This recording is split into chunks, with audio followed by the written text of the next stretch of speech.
Good evening, everyone. Welcome back to the Bullpen Podcast. Hope everyone's having a wonderful Sunday evening. Happy last Sunday of July. It's hard to believe that July is coming to an end and we're about to start August. We're about to start the dog days of summer. I am your host, Adam Kunos. Welcome back to the Bullpen Podcast. You can find me on Twitter at Kunos19. You can also follow the show at the Bullpen Pod on Twitter as well. I know they did a rebrand to X, wherever the hell that is, but I am still calling it Twitter. I still wish they had the bird logo, but I don't get paid enough to make those decisions. We are sponsored by Fanatics. Head on over to Fanatics for all of your Major League Baseball gear, including all of your hats, jerseys, sweatshirts, t-shirts, and more, including new player jerseys. Yes, the trading deadline is on full burner right now. There have been a ton of trades made in the last few days. We are going to cover all that tonight here on the Bullpen Podcast, but if your favorite player has been traded or your team has picked up a new player and you'd like to get their jersey, use the link in our Linktree bio to head over to Fanatics for all your things Major League Baseball and more. As I said, we are back. We were off last week, kind of dealing with some home issues. It's a little bit of an AC issue. We got that fixed and up and running, but we are back up and running here on the Bullpen Podcast. And so is the Major League Baseball trading deadline. The trading deadline is fast approaching, ladies and gentlemen. It is going to be ending at August 1st at 6 p.m. Eastern. That's when the trading deadline officially ends for teams to make trades, to either say they're going to be selling, going into a rebuild mode, or just selling off players to free up cap space, or teams are going to buy mode. Let's buy into everything. Let's try and make a late playoff push and see what can happen. So we have a lot to cover tonight. There have been a ton of trades, like I said, in the last, I would say, 48 to 72 hours in Major League Baseball. So we're going to dive into all of your trading deadline updates.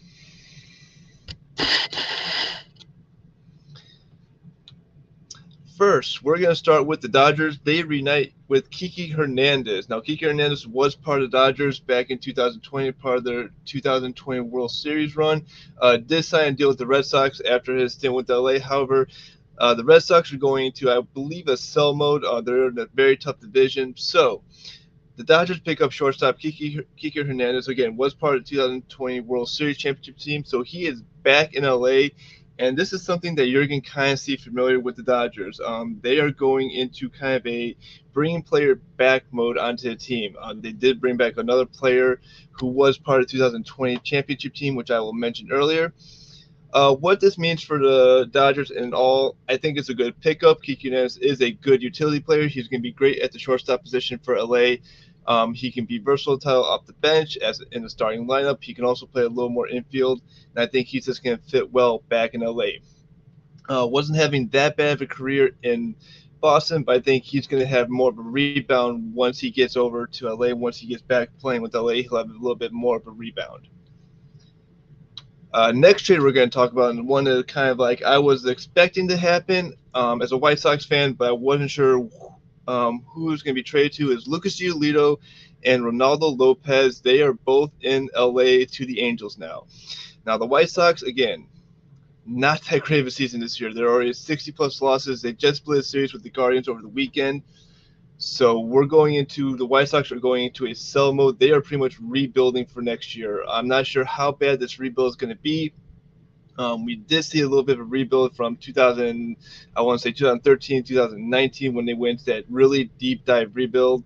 They trade off all their key aspects to the team that they had at the time. So Lucas Giolito, who was part of the Adam Eaton trade back in 2016, who has been one of the staples to the White Sox pitching rotation for the last 6 to 7 years, is now in LA along with Ronaldo Lopez. Sad to see these guys gone off the White Sox. Both have had really tremendous impacts with the White Sox. Lucas Giolito had the complete game no-hitter against Pittsburgh back in 2020. Ronaldo Lopez actually got the win when the White Sox clinched their first playoff berth in 2020 for the first time since 2008 against the Twins. Ronaldo was a little bit of a wild card as a starting pitcher for the White Sox, but he did find his groove in the bullpen. Was actually a versatile bullpen arm for the White Sox, especially during the 2021 season, where he did come in, eat up a lot of middle innings for the White Sox. They're now in LA. To the White Sox come Kyle Busch and Edgar Carrero. Kyle Busch is a left-handed pitcher. Edgar Carrero is a new catcher, so they do get some catching backup, which the White Sox desperately need. They don't have any catching past Grandal, and since James McCann went to the Mets, they kind of had a little bit of a back burner with coming up with a catching backup. So the White Sox do get some good prospects in the works. Now, Lucas Giolito is a hell of a pitcher. I wish him and Ronaldo Lopez the best of luck in LA.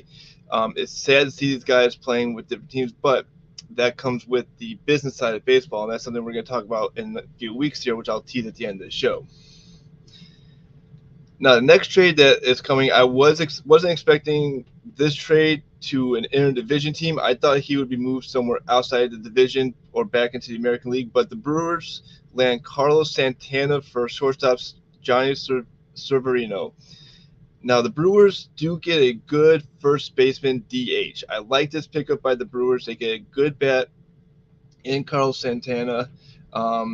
And again, Carlos Santana, he's batting 325, 12 home runs, 53 RBIs, a 733 OPS.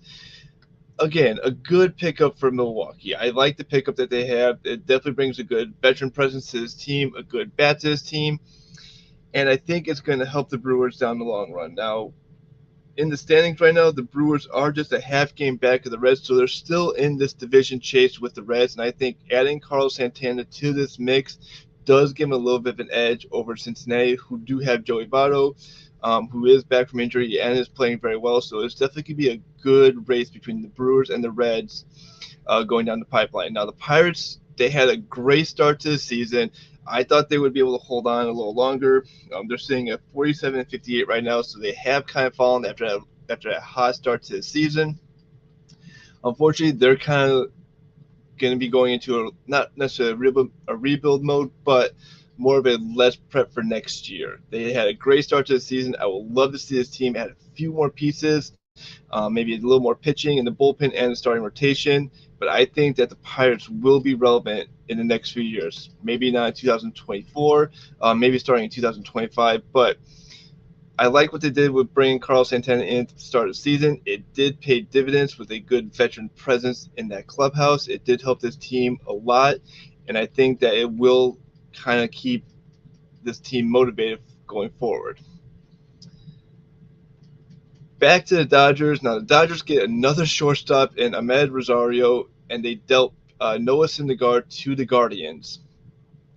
Now, this trade was made, I believe it was made prior to the Kiki Hernandez trade, but now the Dodgers have two viable shortstops that they can bring in. You can also use Ahmed Rosario as a good DH. I'd like to pick up for LA. They do get another bat. They do get a good fielder out to LA.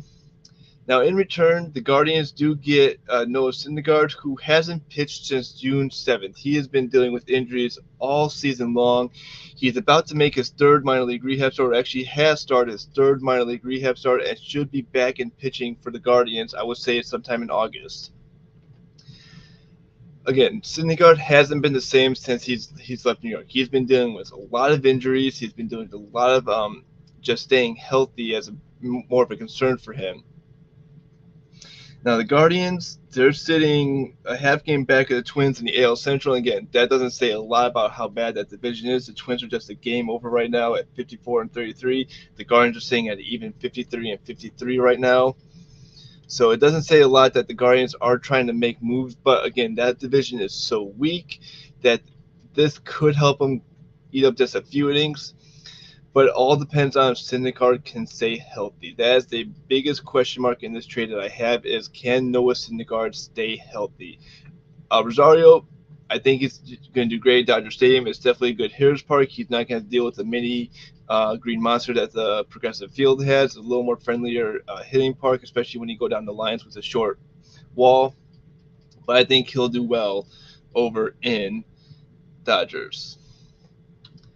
Another trade that happened, this was a shocking trade for me. I didn't think that the Marlins were in this, but the Marlins land right-handed pitcher closer David Robinson from the New York Mets. Now, the Mets, we weren't sure if they're going to be going in for a trade this year. They're sitting at 50-55, so they're only 5 games under 500. They are kind of creeping back up into a wild card spot, but with this trade and another trade that we're going to talk about later on, the Mets have gone into a sell mode. They're kind of shedding some of this payroll that they have just spent this last offseason building up players, spending money. They're shedding some of this money that they spent, and they dealt David Robinson to the Marlins for prospects Marco Vargas and Ronald Hernandez. Now, Robinson is a good, viable closer. He was part of the Yankees 2009 World Series championship team. He has been a good closer for a variety of teams. He has 14 saves, a 2.05 ERA, and a 1-point WHIP right now. So he is a good pitcher. And I think this is definitely going to help this Marlins bullpen down the stretch. The Marlins are sitting at 57-49 in the wild card right now. They are a game back of the Giants, who hold the top wild card spot. So the Marlins are in the second wild card position right now. So they are in good playoff standings right now. And I think bringing David Robinson in is going to help them tremendously down the stretch. They still got to deal with the Braves. They still got to deal with the Phillies, who are getting hot right now. So the Phillies are making a push towards the wild card spot. Now, I'm just going to say the Braves probably have the NL East locked up. I doubt that the Marlins are going to be playing for division, but the Braves have that NL East locked up. I mean, they're sitting 67-36. They have the best record in the National League, and I believe the best record in Major League Baseball. And yes, they have the best record in Major League Baseball, so they're pretty much on all cylinders cruising right now. So the Marlins know that they are playing for a wild card spot. They're trying to make the playoffs again for a second time in 4 years, which would just be incredible for this team. So good pickup by the Marlins. Great pickup by the Mets, who get some good prospects in return from the Marlins. Now, we're going back to the White Sox because they were busy with trading off a lot of pitching over the last few days. And we're going to go with Lance Lynn and Joe Kelly are heading towards Los Angeles in exchange for Nicky Narastina and Jordan Leisure, both right-handed pitchers, and outfield Trace Thompson. Now, the White Sox are shedding payroll. Both Lance Lynn and Joe Kelly were coming to the end of their contracts. Again, Lance Lynn signed a 2-year contract extension back in 2021 around the All-Star break. Joe Kelly was signed to a 2-year deal with the White Sox. Kelly reunites with the Dodgers pretty much 3 years after his famous little upper lip post he gave to the Astros after kind of throwing behind some of the players there. Lance Lynn is going to be a good, viable starter for LA. They've been doing a lot of pitching issues, and I think he'll kind of go in and fill in that hole that they've been dealing with pitching. He'll definitely eat up innings. He'll definitely give you 6 to 7 innings each outing, so it's definitely going to be a good pickup for the Dodgers. Now, in return, the White Sox do get some good pitching. They do get another outfielder. Trace Thompson is a good, reliable outfielder, and the White Sox are in desperate need of outfield players. If you follow the White Sox over the last few years, they've used Andrew Vaughn in the outfield. I would say Jake Berger has been in the outfield. They haven't had a good, consistent outfield with Eloy Jimenez dealing with injuries over the last few seasons. Luis Robert is a good center fielder. He has been reliable this season. He is pretty much smashing the ball like nobody has seen. He's almost at 30 home runs. He is going to be definitely a contender for probably AL MVP if he keeps his stats up. But the White Sox do get another reliable outfielder. So that is a good pickup I like for this team. And again, the White Sox, we knew they were going to be selling once they kind of dipped under 20 games in the standings. They're not the team that we thought they were going to be this season, not the team that we saw back in 2021 who just ran away with the AL Central. This team has, for some reason, not performed up to what everyone has been expecting this team to do. So the White Sox have dealt more pitching, and it doesn't stop there.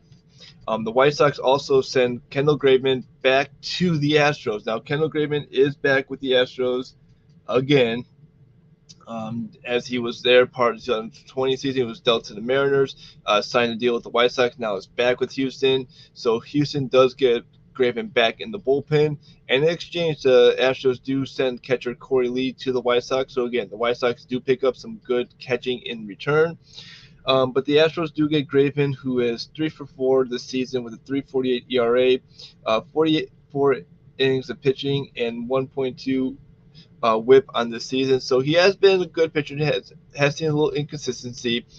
I don't think he ever found his groove. I don't think he found what the White Sox were looking for when he came to the White Sox in that deal after he played with Seattle. But I think he'll be better in Houston. I think that Houston's going to be somewhere where he knows how to pitch. I think he pitches very comfortably in Minute Maid Field. So, again, White Sox have shed a ton of pitching over the last few days. And the last trade that we're going to talk about, again, there have been more trades that I'm going to touch on, but the last big trade that we're going to talk about, Max Scherzer dealt from the Mets to the Texas Rangers. Now, when this was first broken, it was pending. Max Scherzer had to get final approval because he did have a no trade clause in his contract, so he did have to give a final approval to be dealt to Texas. He did approve the trade. He is now a Texas Ranger. This is a great pickup for the Rangers. The Rangers are in a good heated battle with now the Houston Astros in the AL West. The Rangers are sitting at 60-46, 566, a game above the Astros, who just had a hell of a series over the past week with the Astros. They get a good pitching right-handed pitcher to that lineup. Scherzer, we know what he can do down the stretch. We know what he can do in the playoffs. We know what he can do in tight situations.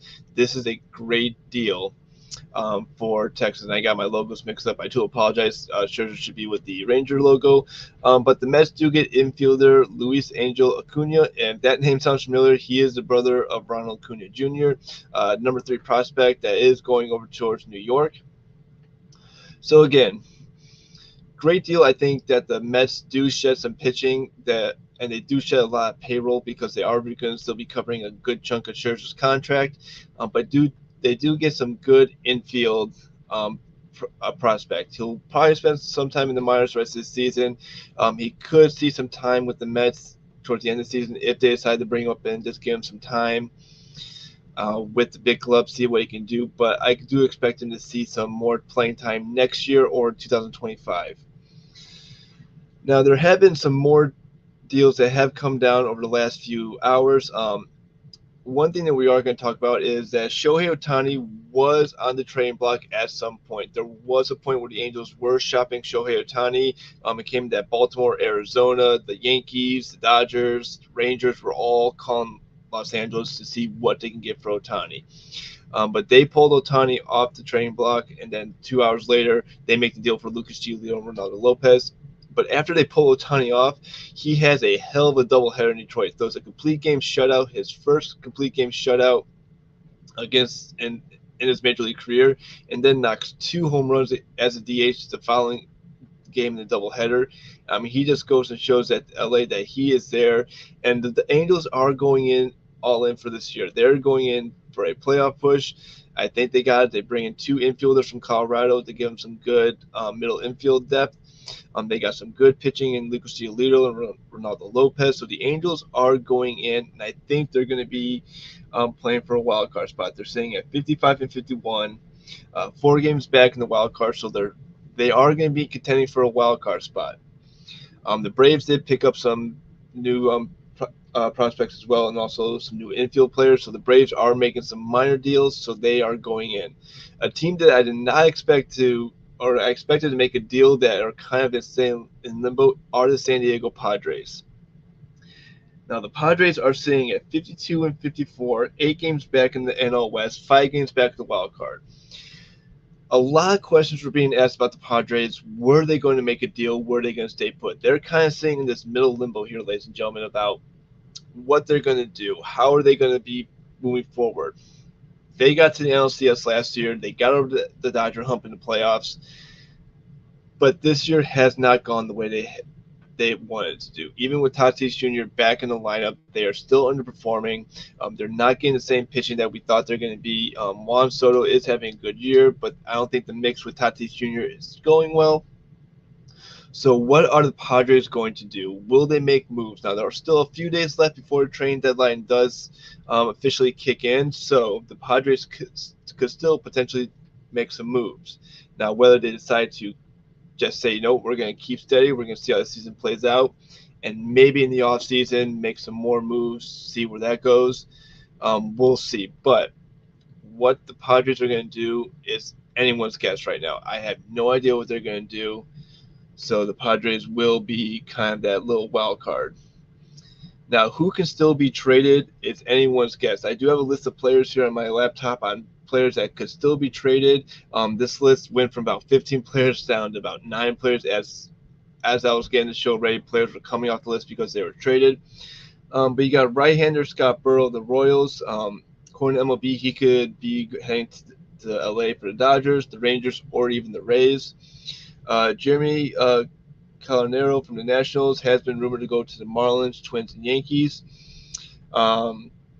Jack Flaherty from the Cardinals has been rumored for the Diamondbacks, Giants, and Guardians. Tony Kemp of the Athletics, I think, is still the biggest name out there that could still be moved from the Athletics. The Giants, Mariners, even the Red Sox have been rumored to be interested in him as well. Dylan Cease has been rumored out there from the White Sox to the Reds, but I think the White Sox are going to hold off on trading Dylan Cease. I think they hang on to him, and he's going to kind of be the ace of the rotation. He has just been a phenomenal pitcher, having a little bit of a down year this year, but I think the White Sox are still going to look to him as a ace of the staff, especially with Giolito gone, Lynn gone. I think they're going to make him that number one starter, and I think he has deserved it. He had a great opening day start against the Astros.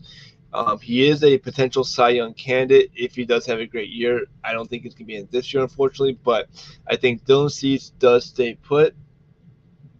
Eduardo Rodriguez from the Tigers has been rumored as well.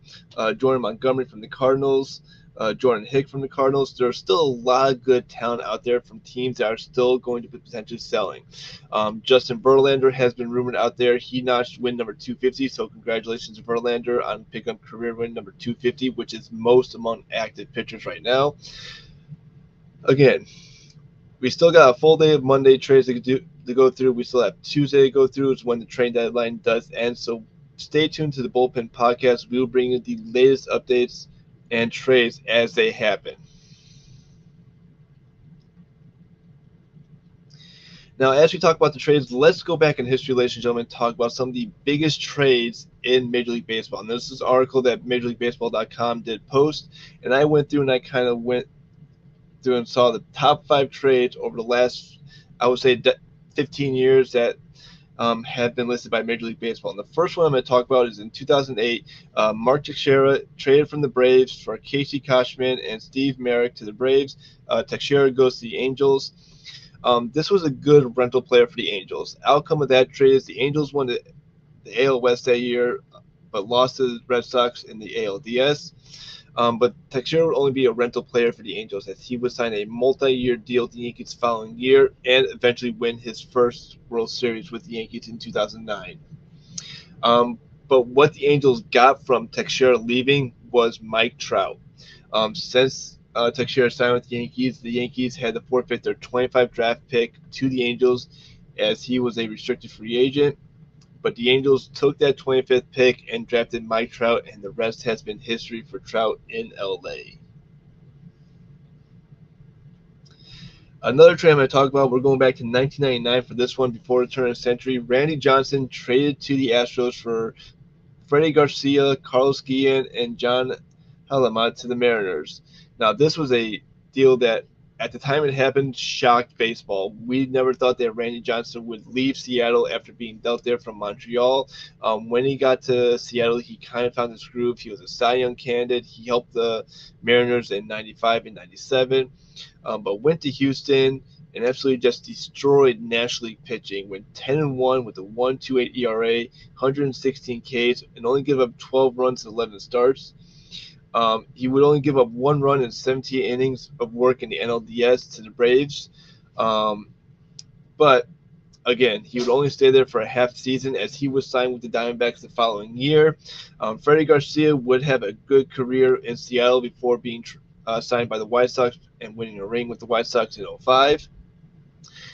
Randy Johnson, we all know what he did in Arizona. Cy Young's perfect game. Dominant playoff performance against the Yankees in the 2001 World Series, also winning co-MVP honors with Curt Schilling in 2001. We're going to go back. The next couple of trades we're going to talk about did take place in 2008 because there were a lot of good trades, and there's one on here I'm going to talk about at the end of this list that I think should have been on here. But the first one I'm going to talk about is CC Sabathia, traded from the Indians to the Brewers for Matt Laporta, Zach Johnson, Rob Bronson, and Michael Brantley. Now, at the time, CC Sabathia just came off an ALCS appearance with the Indians the previous year. He was a great pitcher for the Indians at the time in Cleveland, but he went to Milwaukee and just dominated again. He helped Milwaukee get to their first playoff appearance since 1982, pitched 183 and two-thirds innings in just 83 days. I mean, you don't see that happening a lot where a pitcher goes out and pitches over 180 innings in 83 days. At most, they're pitching probably 100 innings in that time frame. Milwaukee got to the playoffs. Unfortunately, they would lose to the Phillies in the NLDS. And again, Sabathia followed Teixeira. He would go to Yankees the following season and be part of the 2009 World Series championship.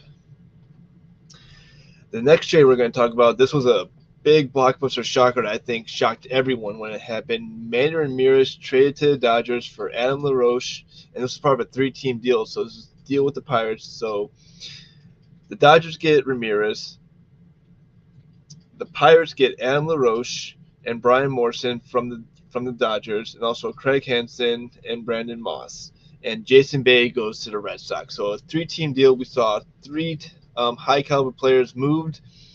But the biggest player had to be Manny Ramirez. He was a well-known player in Boston, had some good time in Cleveland as well, but he's known for his time in Boston. Some questionable, I would say, defense choices from his time in Boston, some questionable stuff on what he did, but goes over to LA and starts just raking up over at Dodger Stadium. He slashed 396, 489, and 734 with 17 home runs. That helped the Dodgers clinch the NL West and get to the postseason. But in the postseason, he just had another great postseason outing in the time that he played for the Dodgers that season. 520 average, 667 slashing, along with a 108 slash as well. Helped the Dodgers get to the NLCS before they lost to the Phillies in back-to-back seasons. But he would stay with the Dodgers. He would actually sign a deal with the Dodgers before being traded to the White Sox in, I want to say, 2012, and then spending some time in Tampa as well. The last trade on this, the second to last trade on this list we're going to talk about is Yohan Cespedes, traded to the Mets from the Tigers for Michael Fulmer and Luis Castilla.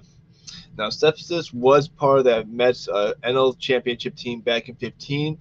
17 home runs, 10 doubles, 3 triples, 108 for OPS. Did resign with the Mets after the 2015 season, and this trade was one that worked for both teams. This was a trade that both teams benefited from because the Tigers did get Michael Fulmer, who won the 2016 AL Rookie of the Year, was an All-Star the following year, but unfortunately that kind of ended as he started dealing with injuries after the 2017 season. But Cespedes did kind of falter with his time in New York after 2017 as well. So it worked out for both teams at the start. However, towards the end, it kind of faltered for both teams. Now, the last trade that MLB.com did report on was Juan Soto and Josh Bell to the Padres for C.J. Abrams, Mackenzie Gore, Luke Vogt, Robert Hansley, James Wood, and Jarlin Susano to the Nationals. This was a big trade. We knew that Juan Soto wasn't happy with the Nationals. He turned down a large deal with the Nationals and a few other teams, and we're all wondering, would he be traded? What was his outcome going to be? Well, we got our answer. He was part of a 2-player package that sent him and Josh Bell to the Padres, and a ton of prospects went back to the Nationals in return for just these 2 players. The Padres would give up the 14th prospect overall in Susano to acquire Soto and Bell. Now, these players did help the Padres get to the NLCS in 2022, but unfortunately they did fall to the Phillies in 6 games. But the Padres, they knew what they had to do in order to get into the playoffs after a shaky 2021 season. They knew what they had to do, and they went out and made a splash. They made a huge splash in getting Juan Soto and Josh Bell, which did help them overall. Now, the last trade I'm going to talk about that wasn't on this list, that a trade that I was excited for and wasn't expecting, was when Ken Griffey Jr. was traded from the Reds to the White Sox in 2008. This trade, I think, kind of shocked everyone, as not a lot of experts picked Griffey to leave Cincinnati. We all know when he left Seattle for Cincinnati, he was kind of going back home where his dad played for the Reds during his career, and he had a good career with Cincinnati. Did deal with some injuries in Cincinnati as well, but when he was dealt to the White Sox, at the time, I was just overjoyed because the White Sox were in a playoff push with Minnesota at the time, and he actually played a key part in the White Sox winning the AL Central. He's part of that again, that 2008 blackout game in Chicago versus the Twins. He made a great catch and a rocket of a throw to get Moyer at the plate to AJ Przinsky. He was just a great presence on that team that helped the White Sox win the 2008 AL Central. Unfortunately, didn't really have a great playoff appearance. That would be his last playoff appearance in his career, as he signed with Seattle the following year and ended his career with the Mariners. But I'm going to throw that question out to anyone that's listening live, or if you listen to the podcast as it's downloaded. What is your biggest trade? Is there a trade that you remember from your childhood or just recently that you think was one of the biggest blockbuster trades? Tweet at us at the Bullpen Pod. Tweet at me as well at Kunos19. Let me know what your biggest blockbuster trade is. Let me know if you agree with the list that I just went over. Let me know if there's a trade that I missed, or if one of these blockbuster trades weren't as big as I'm making it out to be. Let me know. Hit me up on Twitter and let me know if there's one that hasn't been listed. All right, so we're coming down to the end of the show, and we're getting into the bullpen picks. So we kind of been bouncing back and forth between a name for these picks. Now, this is an ongoing little competition I've been having with my wife. Since the start of the season, we've been picking 3 series each week, kind of saying who has the better pick. Me as the guy that talks baseball all the time, or my wife, Rebecca, who just picks a team, says, I like this team, I'm going to pick them. She does have the edge on me. She is 16 out of 29, and I am 14 out of 29, so she does have a 2-game edge on me in this pick as well. But we're going to get into our picks for this upcoming week, and I got 3 good games that I have selected for this week, as they are all teams with playoff implications coming up. Now, the first bullpen pick we're going to talk about are the Diamondbacks at Giants. Now, the Diamondbacks and Giants are kind of in a deadlock for a wild card spot in the National League, and also for the NL West as well. The Diamondbacks have had a great start to the season. They were leading the NL West for the longest time. Did give up that lead, to the Dodgers. So current NL West standings go as followed. The Dodgers are in first place at 59 and 45. The Giants are in second place at 58 and 48, and the Diamondbacks are in third place at 56 and 50. So it's a tight race between these 3 teams that are only separated by 4 games. Now, in the wild card, San Francisco has a game lead in the wild card. Arizona is a game back of that final wild card spot. So these 2 teams are going into a 4-game series coming up. It is going to be a desperate series for, I think, both teams. They will meet again later on in the season, but this is a good start to this early second half, and I think it's going to be a good kind of measuring mode on where these 2 teams are. Now, if you're watching this podcast live, you can kind of tell who I'm leaning to with the Arizona gear, but my bullpen pick is the Diamondbacks. I like Arizona in this series. I think they kind of bounced back after a rough series against Seattle. My wife, Rebecca, is on the same pick as well. She likes Arizona, so we're both going with our bullpen picks as Arizona takes on the Giants. Starting on Monday, that's a 4-game series. You can catch those games live on MLB TV on your mobile device or on MLB.com. The next series we're going to talk about, we're going to go to an NL East showdown in the Phillies versus the Marlins. Now, the Marlins are outperforming what I thought they would do this year. They're sitting at 57-49.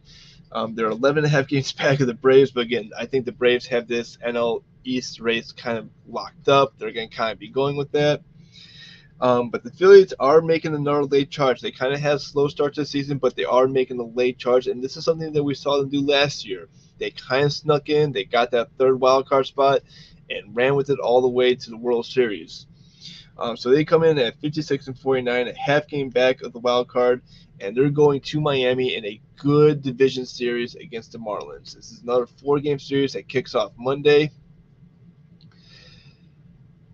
Again, I think this series can go either way. I think this could be a split. I think one team can take 3 out of 4 because I think on paper these teams are dead even. Now, we have seen something interesting with Philly with Bryce Harper playing first base for a few games. I saw that. I was kind of going, okay, are the Phillies kind of shopping for an outfielder, or maybe they're looking for something, but they're kind of testing him out at first base, which I think is you got to do what you got to do. But the bullpen picks in this house, we are both going with the Marlins. We like Miami in this series. I think Miami does have the better team overall. I think they have a better outcome to the season. I think the Phillies will do a good job making a playoff push, but we shall see. So we are picking the Marlins in this series. Now, the last series that we're going to talk about, we're going to talk Mariners and Angels. This is a good AL West matchup that is coming up. Right now, the Mariners and Angels are just a half game apart in the standings. The Angels are 55-51. They're 5 games back of the Rangers, 4 games back of the wild card spot. The final wild card spot, Seattle is 54-51. They're 5.5 games back in the division, 4.5 games back in the wild card spot. Now, why do I think that this series is a good one to watch? Because these teams are trying to make a late push for this playoff push. I think that the Angels, they went out and they said, we are buying into the playoffs. They did what they needed to do to buy into a playoff run. The Mariners haven't made any big splashes yet, but there's still time for the Mariners to make a deal. So this is a good kind of potential series on will these teams be a threat going down the way. I think for the Angels, this is more of a do or die series with this team as to kind of put some distance between them, make some ground up on the Astros, make some ground up on the Rangers. So I think that the Angels have a little more on this series than the Mariners. But I agree with the Angels. I think that they're going all in this series. So the Angels, I am locking them in as my bullpen pick. My wife is locking in Seattle as the bullpen pick. So we shall see exactly how this plays out coming down the stretch.